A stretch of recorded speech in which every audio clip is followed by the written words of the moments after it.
মামা বাড়ি এসে বিকেলবেলায় ঘুরতে বেরিয়ে গেছি মাসিমণিদের সাথে। আর এই যে রাস্তায় রাস্তায় হেঁটে যাচ্ছি মাঠের দিকে, আর দেখো হালকা মেঘাচ্ছন্ন রয়েছে আকাশটা, কিন্তু তবু কি ভীষণ সুন্দর লাগছে। জমিগুলোতে ঘাস গজিয়েছে অল্প স্বল্প, তো ভীষণ সুন্দর লাগছে দেখতে। আর এই যে রাস্তার মধ্যে কে একটা ছবি এঁকেছে, আমি তো মাসিমণিকে বলছি যে এটা নিশ্চয়ই ডাইনির ছবি, আর মাসিমণি বলছে না না এটা দুর্গা ঠাকুরের ছবি।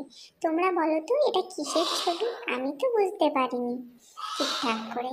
আর এই যে আমরা জঙ্গলের দিকে হাঁটা দিয়েছি, তো প্রায় 1-1.5 কিলোমিটারের মতো চলে এসেছি, মা আমাকে বললো।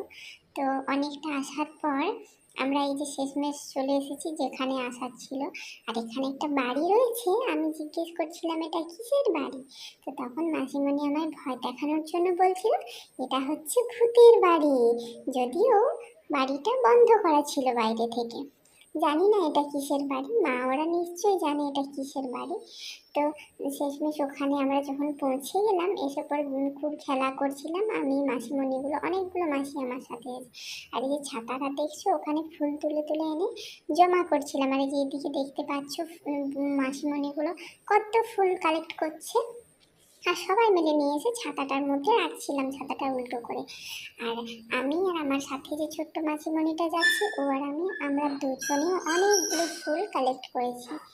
এই যে ফুলগুলো পাতায় করে তুলে নিয়েছে, তো যাই হোক তারপর বাড়ি ফিরলাম। তো বাড়ি যেহেতু অনেকটা দেরি হয়ে গেছে, তো চলো বন্ধুরা টাটা।